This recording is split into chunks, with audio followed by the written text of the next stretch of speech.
Hello everyone and welcome back to Monster Hunter Generations Ultimate, Prowler only. Last time we took on the first half of G3 and this time we'll be finishing the later half of it, or the latter half of it.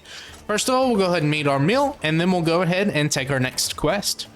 Quest number 1 is Water Kerfuffle, has us hunting a Mizutsune in the jungle. We'll go ahead and take that and head out.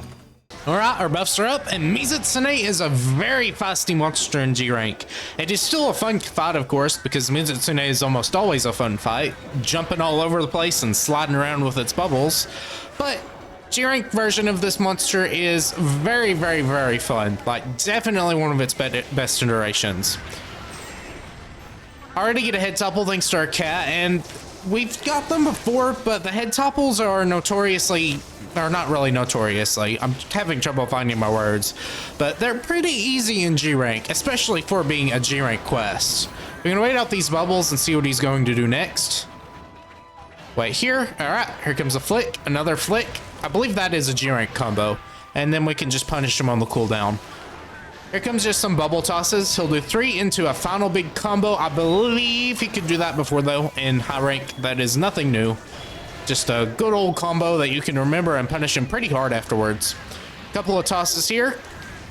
Very loose with that, and his hitboxes are weird. I've said that before. The way his patterns go is very non-standard. Like, he will just kind of swoop around and not exactly hit in front of him, but more off to the side.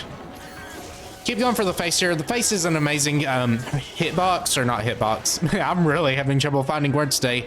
It's an amazing hit zone. And his fins on the back of his body are also a pretty good hit zone too.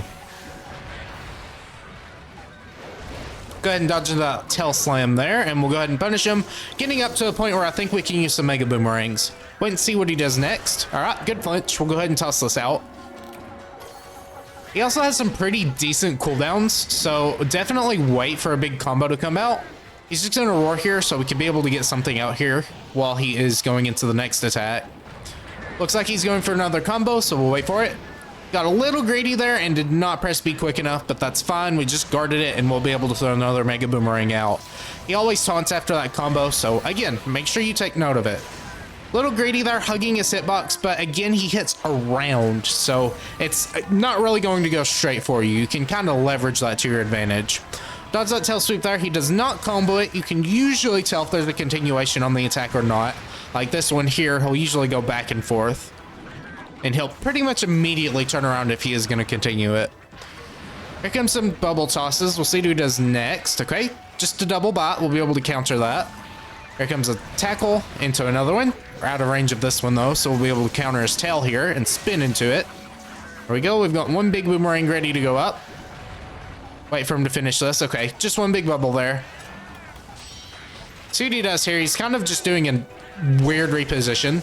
Looks like he's actually leaving, so that makes a little more sense why he did that.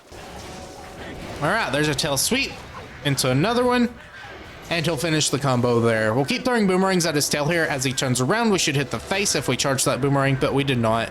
Here comes another big combo, so we'll wait for it. Dodge into it. He didn't even hit us. Good aim, Mizutsune. And then we'll keep throwing at this back here. I don't remember if specifically the back fins are weaker. I'm pretty sure they are in Rise, at least for shot type damage, because piercing shots are incredibly good against Mizutsune. But I don't know if that's the case here. We're gonna wait for this water beam while we have our infinite enrage, or invincible enrage. My goodness, I am having a lot of trouble talking in this episode. We're gonna keep going for that face there. We'll see where he goes next. Probably, okay, he's just repositioning. Wanted to make sure he wasn't moving areas again. Here comes some more bubbles. He's just using them from his mouth, so we're pretty safe to, you know, kind of stand there and just dodge through them. He tried to do a tail slam there, or a tail sweep, but he is looking to be exhausted. Yes, he is. And we actually kind of run into each other there. My boomerang actually did enough damage to knock him over while he hit me. Go ahead and go for the face here, and then we'll try to pierce it down his body as he gets back up. He will try to drink from this pond over here when he is exhausted. Oh my goodness, I apologize. I'm not speaking the best today. So you can stop him from there. I believe he can do it in the other area too, possibly. I don't remember though exactly. It's been a while since I fought him. It's been a while since I've fought quite a few of the G rank monsters. He seems to be going to a different area, so we'll go ahead and catch him there after he jumps pretty far away. All right, and on into area 4. Like I said, he is going to drink from this area, so he can do it from both.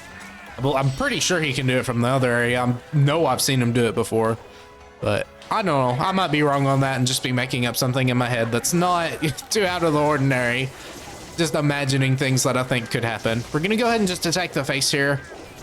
Get some nice elemental damage off. Neck is not too good of a hit zone though, so let's try to make sure we aim for the face. Probably will not get a knockdown here, but we could go for our mount if we so desired.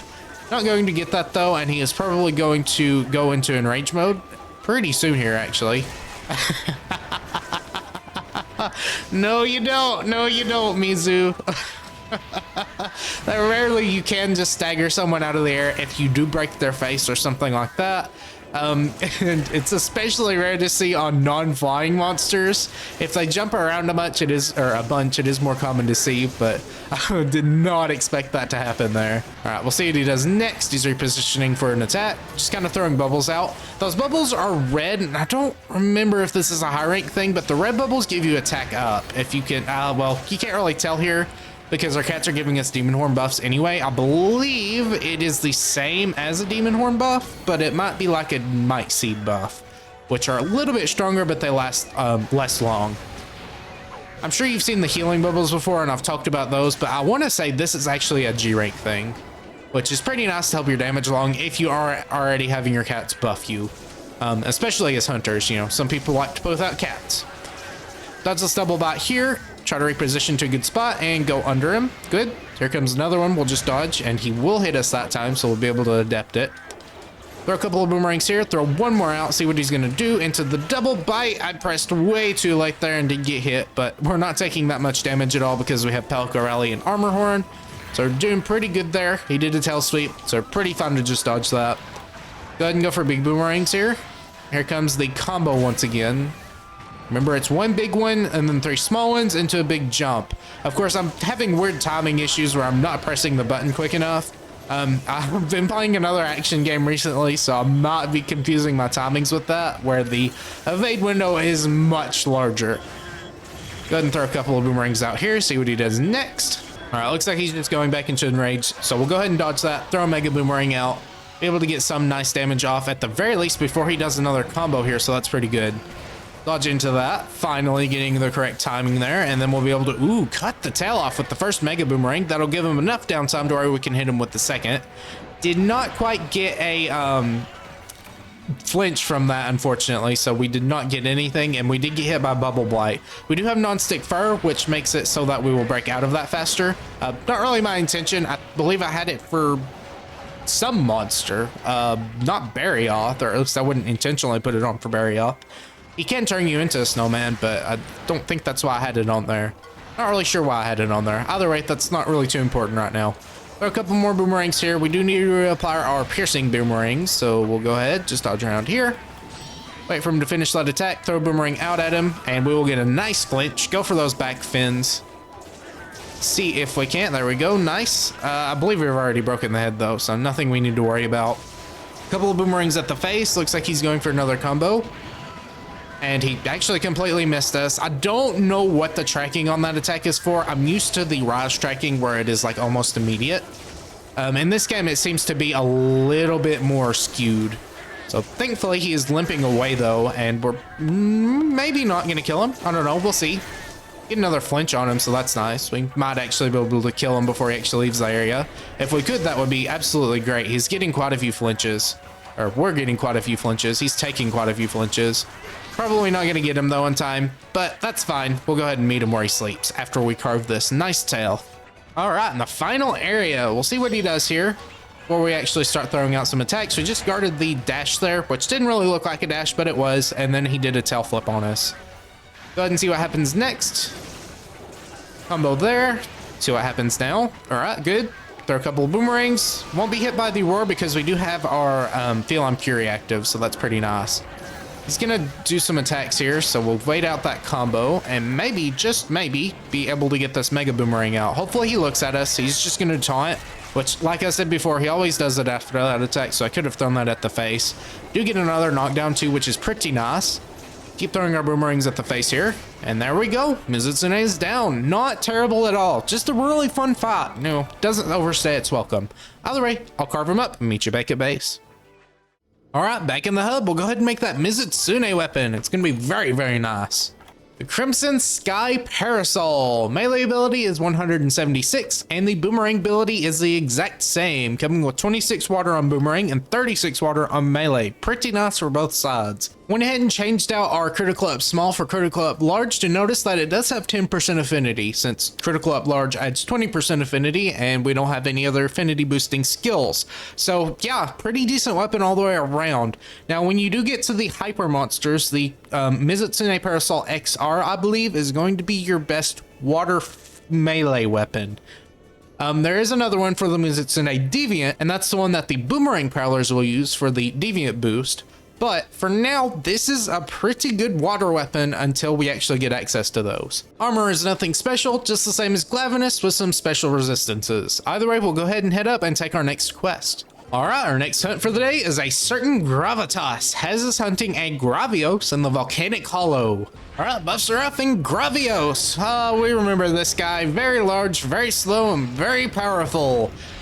Just make sure you're not too close to his stomach when he does the gas expulsion. I believe in G rank is where he actually starts to get a little more aggressive with those, though we haven't really seen it. I don't believe he is quite in enrage mode. Not really sure why he jumped up there for no particular reason. He is going to try and snipe us with beams, but that's not very hard for us to avoid. And as you can see, he did just shoot out a little thing of gas there after his beam. I believe he did that in high rank too, but he's going to be a lot faster anyway, so those little, gas expulsions are going to be coming out a lot more. He's going to go ahead and land here, so we'll be able to hit him a lot. And this is where Element's really going to shine. I believe it's the same, well, obviously it's the same for Basarios, since they are very, very similar monsters. We're just going to go for the stomach here and try to get some part breaks on it. The more part breaks you get on the stomach, the easier it is to deal damage on him. It isn't too terrible, but you'd rather just hit the stomach, honestly. He's got a lot of hard parts, especially his legs. It's something our boomerangs, I believe, are bouncing off of. So make sure you're not aiming for those for any melee attacks or any Blade Master weapons that are actually, trying to hit things for damage. It's going to go ahead and roll here, so we'll just back up away from it. And remember, Tremor Resist if y'all really think you need it. I don't think we do here because we can stay at range. We will be hit by that massive tail, though. And we're going to get hit by the hip check, too, since I ready to boomerang too early. Go ahead and wait and see what he does next. Just another tail spin. Do need to charge these if I'm going to attack at range. That way they'll actually hit and not miss. Here comes some beams. Just one sweeping beam there. And we will wait. Actually be able to go completely under that. I'm whiffing my inputs too. This is just not too great of a day. I did not expect that hitbox to hit me either. All right, here comes a beam. Remember, stay away from his stomach or else he will. Never mind. Look at me being a liar. Wow. I think this is, yeah, there it goes. You can usually see when it's fixing to do an expulsion, and the flame ones aren't completely terrible. Yeah, they'll burn you and they can do a decent amount of damage if you're not armored up. But the one you really want to watch out for is the sleep gas. I don't believe this is a certain monster where you actually, get put to sleep and then he'll do a specific attack. I don't even know if those are actually in Generations Ultimate. I want to say that there are a couple, though, that once you get put to sleep by a certain move, they will do a certain combo. That's certainly a 5th gen thing, for sure. Like a very, very, very common 5th gen thing, especially in in-game monsters. But here, they're going to be a little bit more generous, allowing you to fall asleep for a little bit. I think he's going to go down into area 9, so we'll go ahead and chase him there. And we get a nice part break there. I'm still trying to build up for Mega Boomerangs here, and I think we'll go ahead and use one. We're going to wait on doing the Go Fight Win combo, since I do believe I want to get up to 9 before doing that. That way we waste, actually, as little as possible, though Benkai comes in with a very clutch Go Fight Win before he's put to sleep. Go ahead and wait here. Go to the left side. I believe we'll get hit by fire gas here. Unfortunately, just too close to it. Again, remember, look at the standing still beam, because that's what he was doing earlier up on that ledge that actually told us to it. There's a just sweeping beam, so he won't do it here. We can predict that at the very least. We'll go ahead and try to pierce through his body. Remember, your blunt Mega Boomerangs are weaker, and they do not do element, so we're not going to be doing as much damage here as we would be doing to something like Mizutsune. We go back up here, and our cat gets another part break. That's very nice. We'll go ahead and try to pierce down with another Mega Boomerang. Get another flinch. Very good. And I saw a little of the exhaustion mucus come out, so that means he's going to probably get exhausted sometime soon. He's going to roar here, so we'll go ahead and dodge through that. And then we'll try to punish anything that comes out next. We do need to go for our buffs, though. This is a standing still one, so it is going to do fire gas. We'll just try to dodge through that. Timing is a bit iffy on it since it is kind of a fake out. There'll be a little initial expulsion that won't actually do any damage, and then the actual expulsion. Get a part break on the chest there, so that means we'll be open to more damage, which is very nice. Go ahead and try to get away from the sweeping beam. We're going to be hit by it anyways, and here comes a sleep gas. We're going to go ahead and just soothing roll here. We did get knocked off the ledge, and that, delays your inputs for a little bit until you can move again, which is not too great. But we'll go for this, and another tip I can give for this guy is make sure you at the very least dodge his roar. His roar is incredibly long, and even though dodging it will still, or guarding it, not dodging it, but even though you do get some pretty large knockback from guarding the roar, the guard is still going to take less time than actually taking the full roar, because the roar animation that you get, or the stun you get from it, is incredibly long, and I'm taking the most roundabout way to explain this possible. I apologize for that. I'm just kind of lost at words today. This is G rank, and we're not having that much trouble, so I think you can see how much easier Prowlers make the game, even if you're not getting 2-minute clear times on every single monster in the game like Valor Heavy Bowgun does. A lot of times it's even faster. It's still nice. I mean, you're not fighting hypers a lot, and you really don't have to fight too many hoppers to get your weapons. And if you're hunting in a 4-player lobby, you really don't have to, you don't really notice it that much. Most hunts should be taking 10 minutes or less depending on the skill level of the group. And if you're a little bit less skilled, don't feel bad about taking longer to hunt a monster. You're learning the game. And if you're having fun, that's the most important thing. Some people have fun getting 2-second clear times on monsters. I'm not gonna, bring that down, because it's a preference, and I understand, you feel pretty powerful when you can take down an enormous beast in a very short period of time, especially if they have high amounts of health. And then there's stuff like the Brachydios charm farming that, some people really want to get done quickly, so people don't want to use cats for. There are usually lobbies that people play cats with on that whenever they do charm farming. But most of the time, there is either light bowgun for status or heavy bowgun for just pure raw damage. Of course, other weapons work well. The 4-player aspect of it really just makes it easy to get rid of Brachydios pretty quickly. He doesn't really have that much health. But yeah, just my 2 cents on the matter. It's not, especially moving up the ranks, you're not going to notice too much of it. And the ease of actually making your armor, I think, trumps the actual pure damage you would get. Because the absolute maximum skill ceiling of weapons is not something you're going to get, especially on a first playthrough. And Prowlers, you reach their skill ceiling decently quickly, at the very least with the weapon's own mechanics. And then after that, you just really have to learn the monsters. Once you learn the monsters, it's going to be a lot easier of a time. Prowlers, of course, do struggle with some monsters, but as you're going through the main campaign, you're not really seeing many of those. Deviants are really the only thing you struggle with, and then the hyper monsters are another one. And that's just because they really, nerf Prowlers pretty badly from Generations to Generations Ultimate, but they improve their quality of life quite a bit. Either way, we're gonna get past that rant and maybe get this guy to limping. He has a very high health pool. I believe that's just, again, another classic Gravios thing, but hopefully we can get him down to limping sometime soon. All right, a few minutes later, and he finally limped away to area number 8. So back to the main area we actually started in. Go ahead and throw a couple of boomerangs here. He's just gonna roar at us. Remember, guard that if you don't feel too comfortable dodging it. The timing is, once again, a bit off on it, because it does come out a lot later than it would look. He's gonna do this. I'm gonna try to pre-fire there, maybe get some damage off. A little bit there, so that's pretty good. And then he will tackle us. Thought he was trying to leave, so I did let my guard down a little bit, but that's fine, right? Throw a boomerang here, wait for him to just kind of walk toward or forwards to us. And you can combo that little fire spit walk into a tail sweep. So watch out for that, because that can be very dangerous and catch you off guard. He's going to wander back into Area 9 though, so we will be very safe to just follow him and maybe get a Mega Boomerang off to kill him. He'll always appear down here on the very far northwest corner, I believe. I guess that's what I can say. I don't really know how these maps are actually oriented.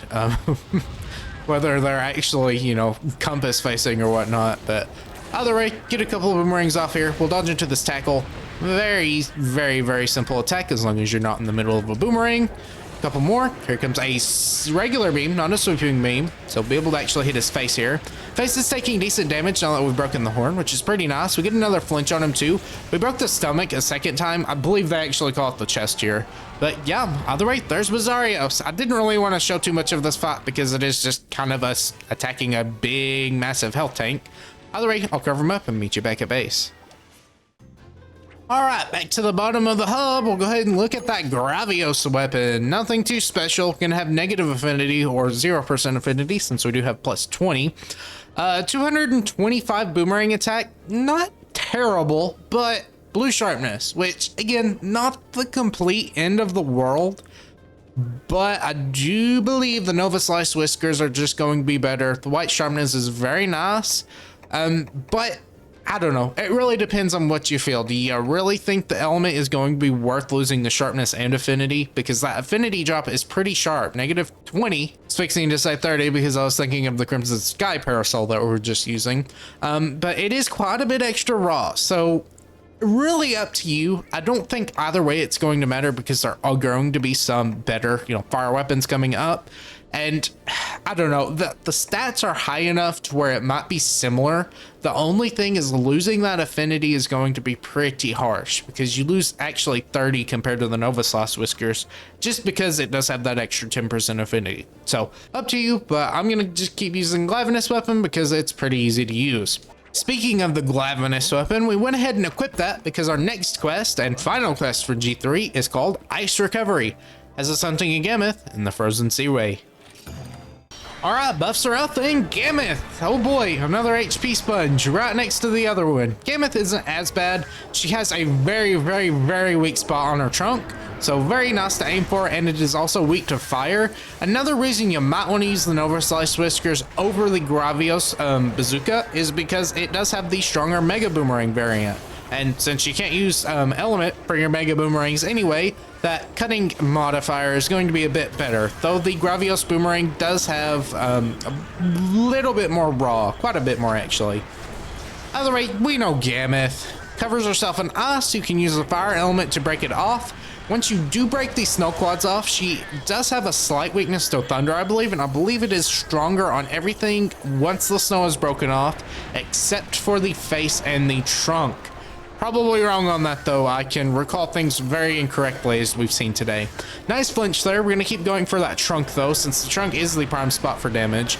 I believe either the front legs or the back legs. I know there's only 2 sets of them, so I don't really remember exactly what the hit zones are. I want to say the front legs are maybe harder than the back legs, but it could be vice versa. I do remember that the back legs are easier in general to go for since you can't immediately just attack with them. So if you're looking for some safe damage, back legs are where you want to go. Here comes a big butt slam. That is, I believe, a G-Rank edition where she can actually back up and slam down on her butt.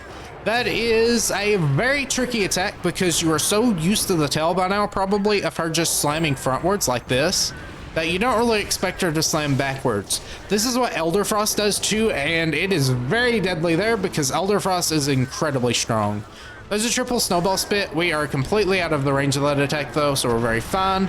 She's gonna go after you, so we're gonna be able to actually apply our piercing boomerangs and then try to continue building up for mega boomerangs here. Since we did swap off of our non-stick fur to actually get our critical up. Oh man, today I just cannot find my words. We are going to have a little bit more trouble with Snowman if we are applied with it. We haven't been yet, but if you do want to avoid Snowman for the most part, you can do that. But remember, Soothing Roll can just break out of it in the exact same amount of time, I'm pretty sure. So just go ahead and use that if you feel like you can spare the bar gauge on it. All right, we've got Go Fight Win, so I'm going to go ahead to attempt and get some mega boomerangs out. So you can do a snowplow attack here and we'll get a part break there. That is very nice for us to get another mega boomerang out. And then since our cat is still giving us go fight win, we'll wait and see what she does next. Looks like she's actually attempting to go to the next area. I think I started this. Oh, wait, no, never mind. She still has to turn. All right, we'll get some good damage off there and chase her to the next area. Here comes a snow sweep. So we'll wait for that and dodge through it. Don't believe she can do that too quickly again. So we'll go ahead and throw another Mega Boomerang out. Very nice. Get another flinch. I believe this is actually a knockdown, so that's going to be pretty good. Throw that out there. And remember, Gammoth's knockdowns are not too terribly long. The longest things you're going to get are the traps, like the pitfall trap. I believe the pitfall trap, actually. She falls into a pitfall trap. I'm making up resistances in my head now. And of course, this hulking behemoth can also fall victim to a shock trap, even though, you know, it's very small compared to her. Not really sure how the currents work in that thing, but oh well. Here comes a roar. We'll dodge through it. Go ahead and just slice at the legs here and maybe get some bar for our piercing boomerangs, and we're gonna just back away. She's gonna do the snowball toss, I believe. Actually, no, she's just covering herself in snow. Again, you can tell I haven't fought Gammoth in a pretty long time because I'm forgetting her tells here. You can do a snowplow attack there, so we'll just kind of go for the stomach here while she's not looking at us. Maybe she'll turn around, maybe not. Looks like she's actually gonna do a butt slam. And the tell for the butt slam is just that she stays in there a lot longer than she normally would with the regular arm slam. It's been a while, so I think we'll actually go for a mount here. This looks like a great opportunity. Gammoth is pretty easy to get a mount on because her mounting area is actually pretty large. Maybe, nope, not quite. Keep going for the stomach here. And not really sure, I guess she's just going. Again, her walk cycles are weird. You really don't know the difference between her limping or not until you've actually fought her a few times. I know what it is because it is greatly over exaggerated, more so than it already is because it's already pretty over exaggerated. We'll wait here. Dodge that little trimmer attack there. She is doing her tantrum though. I did have the camera turned away. That is not very smart of me, but I didn't want to be completely smothered. Dodge there. Actually get a flinch with the adept bomb, I believe. We'll go ahead to try and get this mount off still. You're seeing that mounts are taking an incredibly long amount of time, and it has been a while since we've actually done one. But as the ranks go up, the resistance to mounts actually goes up pretty hard, which is, it's pretty much just like another status. You have to do enough damage with the mounting status to actually, you know, fill up a bar and then actually, you know, get the mini game. Keep doing this here, and we're gonna hold R here while she does her little shaking around. I believe she pushed us out. Don't really see that too often in GU, but it is a thing. You really notice it more in 5th gen, where the maps are a bit more open. But yeah, she dragged us out of the open area, or the inbounds area, let me say it like that, and it kicked us off the mount. Very cheap way to end a mount, but I guess that's just more of a warning to not do it against the edge of the zone like I did. I just didn't think it would actually happen here, but she is a very large monster, so if it's gonna happen with anything, it's most likely to happen with her. Not gonna cry over it too much though, so we'll keep going for this trunk and see if we can't do some more damage to her. All right, here she comes. We started our boomerang before she even appeared. It looks like she's actually limping now. You see how over exaggerated it is. So we'll attempt to get another Mega Boomerang out. We did have earplugs. That was not planned. Nothing good can be planned this episode because I'm playing off of reaction and not prediction. And that usually does not end well. Get a nice subquest complete at the very least. And maybe if we can do a cartwheel here, that would be nice if it can finish it. It did not though. Can't really expect that. Go ahead and reapply our buffs here. Go for the face a little bit while she does the snow sweep. We'll dodge into it, or actually away from it, but still intended to go into it. So we waited long enough to do that. We'll dodge into the snowplow here as well and try to just get some nice counter damage off. It's not too terribly much. We still got a topple from it, so I'm not going to complain, and we'll try to get another Mega Boomerang out here. If we can toss this, didn't get it out in time. And I do say that she's slow, but she can pull some things out that are fast enough at the very least to counter a Mega Boomerang. But Mega Boomerang is incredibly slow. Maybe not as slow as like Brimstone Slash or something to fully complete, but it's just very slow. Either way, there we go. The final hit has been dealt to a Gammoth here, and we'll go ahead, carve her up, meet you back at base. All right, back to the usual place, and we'll go ahead and check out the Gammoth weapon. We've already made the Barioth weapon, so we're not going to be making this, but the Ginormous staff, that is a mouthful and not great today because I can already not speak. 181 boomerang attack, and then 200 melee attack. 12 ice on the boomerang, not particularly great, and 28 ice on the melee. Obviously, it's a close range weapon. That's what all of the Gammoth weapons are, and it actually has white sharpness. Now, there is a Gammoth deviant that has low sharpness, so I'm used to them having low sharpness. I did not really expect this to have white sharpness. Either way, comparing this to the Barioth knife, you'll see that it is just kind of better. With critical up large, you get 30% more affinity from it, and you only lose 6 raw out from it, and you also get another whopping 8 ice, which doesn't sound like much, but it is pretty decent, let me tell you.